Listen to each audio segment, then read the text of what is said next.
야, 제로 음식 때문에 난리 났더라. 지금 난리 났던데? 제로 혐오가 아주 차오르겠어. 즉시 시작해 보도록 하겠습니다. 방금 전에 제가 먹은 아이스크림 부작용이 있다고, 하루 종일 고생했다고. 아니 이런 너무 끔찍한데? 원래 평소에도 제로 음료수 잘 먹는데도 이번에 저거 먹고 부작용 때문에 하루 종일 고생함. 이거 먹고 설사 엄청 하는 중임. 와, 배 아파 죽을 것 같아. 출근 준비 다 했는데 미치겠네. 와, 제로 스크랩 먹고 화장실에 갇혔어. 여태까지 대치당 먹으면서 아무 문제 없었는데 이거 하루 2개 이상 먹으면 바로 설사하네. 무조건 하루 하나만 먹어야 돼. 제로 스크랩 2개 먹었는데 살 빠짐. 설사해서 살 빠짐. 다이어트 식품 맞네, 리얼. 나 진심 장 튼튼한데 저거 3개 연속으로 먹다가 장염옴. 토하고 설사하고 난리치다가 수액 먹고 괜찮아짐. 3개나 처먹으니 그렇지 싶겠지만 쿼터 한 자리에서 비워도 끄떡없는 사람임. 이라고 돼 있죠? 하지만 이 사람들은 알룰로스의 부작용에 대해서 모르시는 분들이기 때문에 지금 고통을 호소하시는 것 같습니다. 그래서 요거에 대해서 조금 알려드리면 좋겠다 싶어가지고 알려드리도록 할게요. 참고로 요거 때문에 영상을 만드신 분이 계십니다. 굿닥터라는 유튜버 분이신데 1일 섭취 허용량이 정해져 있는 대체당입니다. 알룰로스는 체중 60kg 기준으로 킬로당 0.9g까지 섭취 허용을 하는 거니까 60kg 기준으로 54g. 만약에 좀 몸무게가 낮아 40kg이야. 그럼 36g이니까 이거 2개 먹으면은 이제 섭취 허용량에 준하는 정도라는 거예요. 그래서 이제 아까 2개 먹고 3개 먹고 이러신 분들 있었죠. 그러니까 몸무게가 60kg보다 낮으실 수도 있다. 그래서 이제 요거를 정해진 양보다 이하로 먹어야 된다. 왜냐? 알룰로스에는 부작용이 있습니다. 분해되거나 소화되지 않고 대장으로 도달하기 때문에 그대로 배출됩니다. 과도하게 섭취할 경우에는 설사, 복통, 핫배가 부르는 복부팽만 등의 증상이 나타날 수 있습니다. 최대한 적게 섭취하는 것이 좋습니다. 라고 이렇게 들어있습니다. 그래서 지금 이제 이렇게 많은 설사 이야기들이 지금 쭉쭉쭉쭉 나오고 있는데 알룰로스를 필요 이상으로 섭취를 하실 경우 이런 상태가 일어날 수 있다라는 거를 아시면은 좋겠다 싶어가지고 이걸 좀 알려드리고요. 당뇨 환자가 제로 과자라고 해서 먹었다가 요단강 건널 수 있는 것이라는 것도 있어가지고 가져와 봤습니다. 왜냐하면 대체당이니까 당뇨 환자들이 먹을 수 있겠구나라고 생각하시는 분들 계시잖아요. 근데 사실 이 말티톨은 제로도 아니고 설탕과 크게 다름이 없다라고 얘기를 합니다. 요즘 과자 중에 제로 슈가라 붙여놓고 말티톨을 대체로 넣는 과자들이 많은데 설탕 대비 70% 정도 혈당을 올려주는 건데 아예 안 올려주는 것이 아니다. 집에 당뇨 환자가 있는데 제로 슈가 과자를 먹는다 하면 뒷면 성분표를 잘 봐라. 말티톨을 쓰는 게 있으면 안 된다. 대체 감미료 종류가 여러 개 있는데 뒤에 봤을 때 그 식품 분석표에 당 알코올이라고 적혀 있는 게 이제 말티톨입니다. 이 말티톨 같은 경우에는 열량도 있고 혈당 지수도 있습니다. 그렇기 때문에 이 혈당 지수를 신경 쓰시는 분들은 이걸 아셔야 된다. 여기 보면은 뭐 스쿠랄로스, 아스파탐, 사카린, 스테비아, 나안가, 자일로스, 타카토스, 알룰로스 이런 것들이 있는데 혈당 지수가 다른 것들은 0인데 말티톨 같은 경우는 다른 거에 비해서 굉장히 높죠. 이런 거를 신경 쓰셔야 되고 특히 이제 당뇨 환자나 이런 분들이 조심해서 드셔야 되는데 이런 분들을 위해 가지고 당뇨 환자분들이 보시면 좋은 채널 하나 추천해 드릴게요. 지금 이분이 당뇨 생활이라는 채널인데 이분이 이렇게 시중에 나온 상품들을 다 드셔보시고 본인 혈당 체크를 한 걸 이렇게 올려주시는 게 있어요. 제로 초코 칩 3개를 먹고 본인 혈당을 체크해가지고 본인을 이렇게 실험체로 쓰셔가지고 하시는 분이 계십니다. 뭐 여러가지 조스바 제로라던가 이런 거 혈당 변화가 없죠. 이런 거. 그 다음에 식혜도 드셨네요. 비락식혜 제로 혈당 추이. 크게 뭐 차이는 없다. 뭐 이런 게 있으니까 혹시라도 이제 그 본인이 이런 거에 관심 있으시거나 아니면 당뇨가 있다. 최근에는 현대인들이 당뇨가 굉장히 많아져가지고 젊은 사람들도 이제 이런 거 신경 쓰시는 분들이 계시니까 저는 굉장히 좋은 재료라고 생각해서 열심히 보고 있습니다. 정보 공유차 가져와 보고요.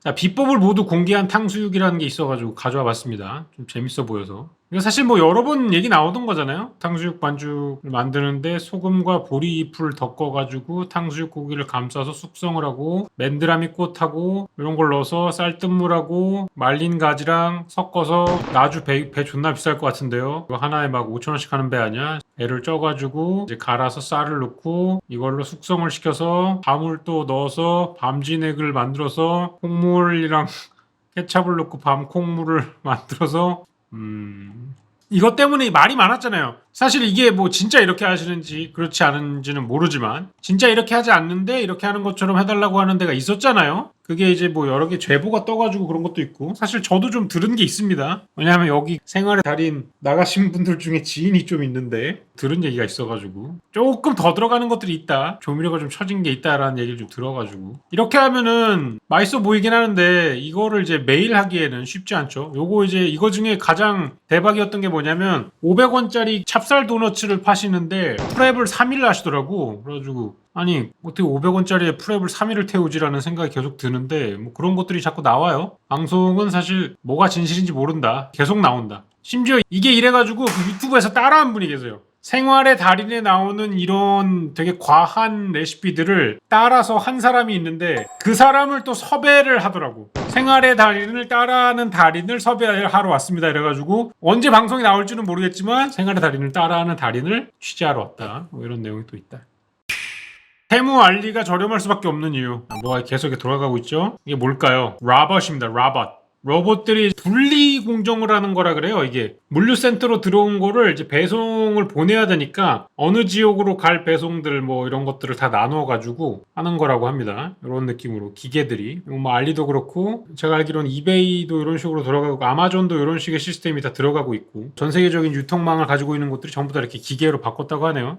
근데 이런 느낌으로 이제 사람을 많이 줄여가지고 인건비를 줄이고 있는데 근데 뭐 이런 것과는 달리 테무는 항상 이렇게 여러 가지 이야기들이 나오죠. 다시는 테무에서 TV 안 사라는 내용으로 왔는데 저는 테무에서 왜 삼성을 사는지가 궁금하긴 하거든요. 이거는 약간 구매를 하는 사람도 정신을 똑바로 차리고 해야 됩니다. 왜냐면은 지금 이게 삼성이 아니라 스마스 누구잖아요. 이게 우리가 그냥 가격에 눈이 혹해가지고 볼 거를 안 보면 안 됩니다. 그리고 사실 테무에서 살만한 거는 정해져 있어요. 한 번 입고 버릴 옷 같은 거나 이런 모자 같은 거. 이런 거 이제 테무에서 산 거거든요. 그러니까 이런 거. 그냥 한 번 입고 안 써도 될 것 같은 거. 그죠? 이런 거는 이제 테무에서 사도 돼. 이런 거 엄청 싸게 사거든. 이 초파 모자도 1,800원인가에 샀어. 그러니까 한 번 써도 버릴 것 같은 거는 그냥 사도 괜찮아. 근데 이런 가전제품을 산다? 이거는 좀 말리고 싶다. 이거는 너무 위험한 판단이다. 이런 건 그냥 쿠팡 가서 사셔야 된다. 사실 요새 쿠팡도 오픈 마켓이거든요? 그래서 쿠팡도 보면은 막 해외에서 국내 사업자 돼가지고 막 해외에서 등록하고 이런 업체들도 있더라고. 그래서 얼마 전에 나도 쿠팡에서도 한번 낚시당할 뻔한 게 무슨 16TB짜리 하드디스크를 5만원에 판다는 거야. 그래서 가봤는데 상품평 다 1점이죠. 구라치지 말라고. 이렇게 지나치게 과도하게 싼 것들은 항상 의심을 해봐야 됩니다. 이건 잘 보고 사셔야 된다. 어디에나 있다. 함정은 테무, 알리, 아마존, 쿠팡 어디에나 있다. 진짜 잘 보고 사셔야 된다. 검색 잘 하셔야 되고요. 그래가지고 5월달 한국 월간 활성 사용자 수를 보니까 쿠팡이 3,111만이더라고요. 근데 저는 쿠팡이 이 정도 나올 거라고 생각을 했는데 왜냐면 저도 지금 살 거 다 쿠팡으로 사요. 저 지금 막 대체국 고메 이런 거 파스타 살 때도 그냥 쿠팡에다가 넣고 사고 이러거든요. 그냥 제가 살 거는 전부 다 쿠팡에다 넣고 사는 것 같은데 저는 더 신기한 게 아니 알리랑 테무 저는 쓰지도 않는데 이게 지금 800만씩 있는 거 자체가 아니 언제 이렇게 확보를 한 거야? 내가 쿠팡 이 정도인 건 알겠거든? 근데 얘네는 왜 언제 들어왔어? 얘네가 G마켓보다 많아? 나는 진짜 깜짝 놀랐어요. 이 알리랑 테무가 벌써 거의 1,000만에 가까운 수를 확보했다? 이거 어떻게 된 건지 모르겠어. 확실히 로켓 때문에 저는 쿠팡으로 이동한 게 좀 크거든요. 저처럼 이렇게 내일 오는 거에 중독된 사람들은 딴 건 못 쓸 것 같아요. 심지어 막 오늘 아침에 시키면 저녁에 오는 것도 있어. 미쳤나봐. 싼 거는 좋은데 오래 걸리면 참을 수가 없죠. 당장 필요한데. 윗돈 주고도 빨리 당장 받아보고 싶은 게 약간 코리안 마인드인데. 키울수록 손해. 도매가 30% 폭락했다는데 늘 비싼 한우. 뭐 맨날 듣는 얘기죠. 근데 제가 놀랐던 건 뭐냐면은 여기에요. 여기. 농가에서 출하할 때 한우 한 마리 가격은 평균 950만 원이래요. 저는 불과 몇 년 전에 한우 한 마리 가격이 평균 500만 원이었던 시절을 알고 있거든요. 그러니까 마장동에서 일하시는 분들이 있고 이래가지고 불과 몇 년 전만 해도 한우 한 마리가 비싼 게 650만 원이었고 평균 무게가 한 550만 원에서 650만 원 사이였던 적이 있거든? 이 한우가 언제 950만 원까지 올라갔어? 이게 엄청 올랐다. 거의 2배가 오른 거네. 그러니까 예전에는 소 한 마리 가격이 500만 원 언더였던 시절이 있거든요? 근데 요새는 진짜 많이 오른 것 같아. 이게 이제 950만 원이 도축과 정형을 하면은 1,250만 원이 되고 대형마트에 도달하면 2,300만 원이 되고 백화점이 되면 3,000만 원이 된다. 그러면은 이런 직판장에서 파는 거랑 백화점이랑 결국은 같은 고기 아니야. 같은 고기인데 일로 가면 비싸지는 거네. 근데 왜 농가들은 직접 고기를 팔지 않을까? 라고 물어보면 이제 유통을 가지고 있지 않아서 라는 이야기가 가장 많이 나오겠죠. 근데 요새는 이제 실제로 농가에서 일하는 사람들이 그런 게 생겼더라고. 예전에는 주로 연령대가 높은 쪽이 1차 산업에 종사를 하니까 이런 거에 대해서 신경을 많이 못 썼는데 요새는 뭐 스마트 스토어라거나 이런 거를 개설하고 뭐 쇼핑몰을 여는 게 점점 쉬워져가지고 지금 막 이제 젊은 세대들 30대 초반 이런 사람들 귀농하고 이런 사람들 있죠. 이런 분들이 직접 이제 스토어를 열어가지고 직판을 하는 것들이 좀 많아지고 있다고 하네요. 그런 게 많아지면서 직판을 하는 구조가 많이 생겨가지고 조금씩 바뀌고 있다고는 하긴 하는데 사실 이런 고기 같은 거는 콜드 체인이 되게 중요하잖아. 운송하는 동안에 계속 이제 냉장 상태로 이동을 시켜야 되는 거예요. 뭐 그게 아니라 조금 이제 냉장 온도나 이런 거에 민감하지 않은 것들은 배송 출하 같은 거 스티로폼 박스 이런 거에 넣거나 이렇게 해가지고 출하를 할 수 있겠지만 사실 고기 같은 거는 콜드 체인이 확보가 돼야지 할 수 있는 거라 가지고 이런 거까지 되는 상태에서 하는 사람이 없어서 그런가? 실제로는 950만 원인데 우리가 이제 사게 되면은 2배, 3배가 뛰고 있다. 이거는 여전히 풀지 못할 숙제다. 너무 궁금하다. 땅바닥으로 추락한 명품 브랜드 이미지. 385만 원에 팔리는 디올 가방 원가 8만 원이었다. 이탈리아 지사가 하청업체에다가 가방 한 개를 53유로에 디올로 넘긴 것으로 드러나. 뭐 이런 내용이 있더라고요. 이게 뭐 유튜브에 찾아보면 많아요. 예전에는 그 아르마니에서 공장을 한번 보여준 게 있는데 공장이 이렇게 열악한 상황이에요. 그래가지고 왜 명품을 왜 이런 싸구려 같은 시설에서 만드냐 이래가지고 물어보니까 사실은 하청이다. 하청을 주고 하청을 주니까 이렇게 내려와가지고 중국 공장에서 만들어가지고 이거를 주더라. 그래서 이탈리안 명품인데 메이드 인 차이나였다. 이런 게 나온 게 올해 4월인가 그랬대요. 그리고 이번에 이제 어제 나온 게 바로 여기 디올이었다. 그래서 중국인이 운영하는 하청업체의 노동 착취를 방치 조장하고 이거를 넘겼는데 8만 원이었다. 근데 실제로는 거의 400만 원 가까운 가격에 판매를 하고 있어.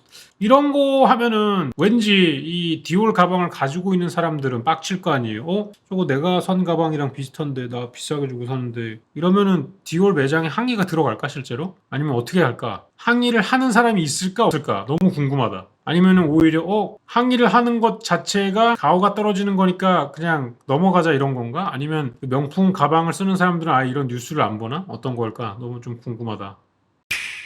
12만 그릇 팔아야 신권 도입에 일본 라면 가게 울상인 이유. 다음 달부터 새 지폐가 나온다고 하네요. 근데 문제는 식당에서 자판기 쓰는 데 있죠. 전국에 200만 대가 넘는 음료 자판기가 새 지폐를 인식하지 못할 수 있다는 이야기가 나온다. 자판기 천국으로 불리는 일본이라 상당히 혼란이 예상된다. 오늘 7월 3일 새 지폐를 도입하는 일본. 각도에 따라 얼굴 방향이 바뀌는 3D 홀로그램을 접목한 첨단 지폐입니다. 대중교통과 은행 ATM 기기 등 새 지폐를 인식하기 위한 준비가 진행 중이다. 그런데 소규모 식당들은 울상입니다. 일본은 자동 판매기에서 메뉴를 고르고 식권을 뽑는 형태의 가게가 흔한데요. 이런 가게들도 신권이 도입되는 만큼 자판기를 바꿔야 할 상황에 처했다. 새 자판기를 사려면 우리 돈으로 1,750만 원 정도가 든대요. 보조금을 받아도 4개의 매장 자판기를 교체하는데 거의 한 6천만 원 정도가 들어간다. 이 때문에 라면 값을 500원 올렸다. 6천만 원을 하려면 올린 라면 값으로 12만 그릇을 팔라야 자판기만큼의 이득이 나온다. 뭐 이런 겁니다. 그래서 뭐 최근에는 뭐 일본도 전자결제를 많이 시작을 했대요. QR 결제나 이런 거. 하지만 여전히 지폐 사용자가 많아서 교체가 필요하다. 요새는 오히려 한국 같은 경우에는 현금을 거의 다 안 들고 다니죠.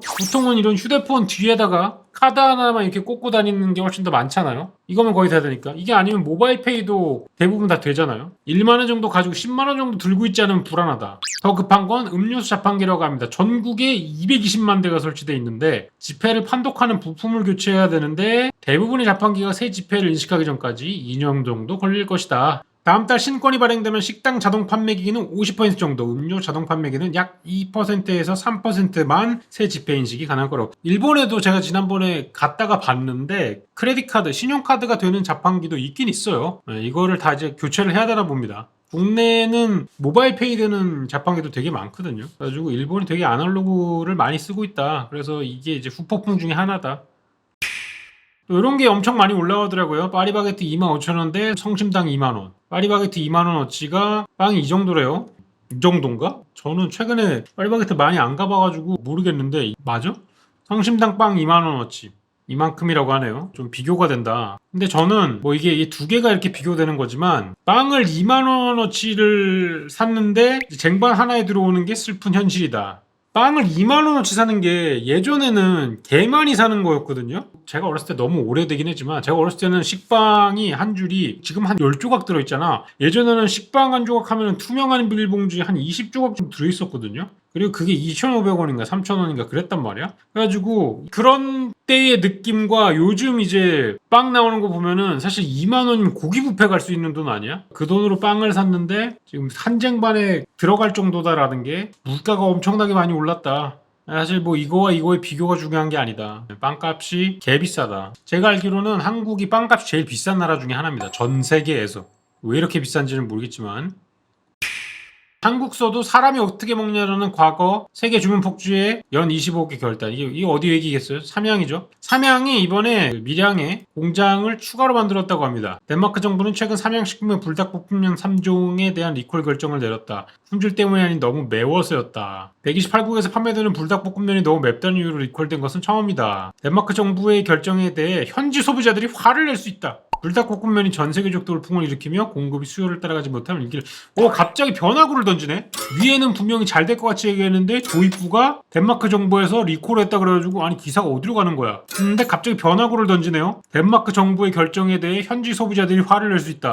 변화구를 2번 던졌습니다. 미쳤죠. 그래서 밀려드는 주문에 삼양 밀양 제2공장 증설 결정. 2026년이면 생산 능력이 25억개로 늘어난다. 14일 업계에 따르면 삼양식품의 연간 생산 능력은 올해 18억 개에서 2년 뒤인 26년에 25억 개로 37% 증가할 전망이다. 이거를 하면서 선택과 집중을 조금 하기 시작을 했어요. 그래서 삼양에서 나오는 비빔면 있거든요. 요거 열무 비빔면 이런 거 과감히 단종시켰습니다. 안 팔리는 것들 다 쳐내고 불닭에 그냥 가자. 약간 선택과 집중을 하기 시작하는데 기업 측면에서 굉장히 좋은 선택일 수도 있겠죠. 공급 뚫린다는 소식에 삼양식품 시총 식품 2위로 CJ제일대랑 넘어서나 품절 대란 속 밀양 제2공장 추가 증설 소식에 지금 주가는 급등 중이다. 이로써 삼양식품은 국내 식품주 대장주 자리도 넘보고 있다. 13일 기준 삼양식품의 시가총액은 4조 5,951원으로 농심, 오리온도 제쳤다. 이 같은 주가 급등세가 이어진다면 시총 1위인 제일제당을 넘어설 수 있는 기대감이 커지고 있다. 굉장하죠. 해외 법인 매출은 전년 대비 83% 증가한 2,889억이고 국민 법인 매출은 771억 원으로 1년 전보다 209% 늘었고 3배죠. 같은 기간 중국 법인은 5억 위안, 거의 다들 3배치기를 하고 있네요. 조금 더 하면 퀀텀 점프네. 굉장하죠. 굉장히 핫하네요.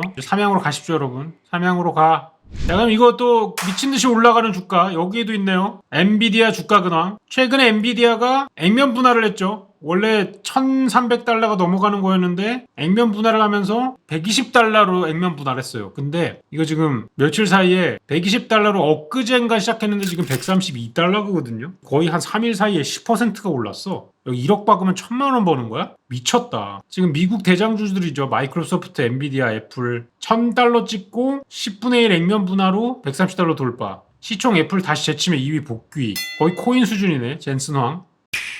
과음 후 해장으로 최고인 음식. 오뚜기 크림 스프. 야씨. 여기 후추. 근데 저는 사실 오뚜기 크림 스프보다 좋아하는 게 오뚜기 쇠고기 스프랑 오뚜기 야채 스프입니다. 오뚜기 쇠고기 스프가 진짜 미쳤어. 지려. 크림 스프는 많이 먹으면 느끼하거든. 쇠고기 스프는 계속 먹어도 느끼하지가 않아. 그리고 칼로리가 생각보다 개 적어. 이거 4인분 끓이잖아요? 이거 레시피대로 물 넣고 끓이잖아? 진짜 거의 한 1kg 나오거든? 한 냄비 나와. 배배불러 먹으면. 근데 350kcal 밖에 안 되죠? 진짜로. 이 스프 퍼먹다가 배불러가지고 배 터지거든? 제가 예전에 캐나다 살 때 맨날 그 집주인이 거지 같은 음식 해주니까 그때는 이제 한국 식품 구하기가 되게 어려웠어요. 한국 식품 사는 데 가려면 버스로 1시간 반을 타고 갔어야 됐어. 되게 외진데 있어가지고. 그리고 택시값이 캐나다 택시값 졸라 비싸요. 기본 요금이 15,000원인가 그래요. 그리고 진짜 미친듯이 올라가거든요 가격이. 그래서 택시를 못 타고 어쩔 수 없이 버스를 타서 1시간 반을 가가지고 사왔는데 거기 가면 항상 이제 10개씩 사오는 게 쇠고기 스프 사와가지고 끓여놓고 계속 퍼먹어. 하루 잔뜩 끓여놓고 하루 종일 퍼먹어. 졸라 퍼먹는데도 500칼로리가 안 돼. 거기에다가 바게트 같은 거 찍어서 계속 퍼먹어. 이거 진짜 맛있습니다.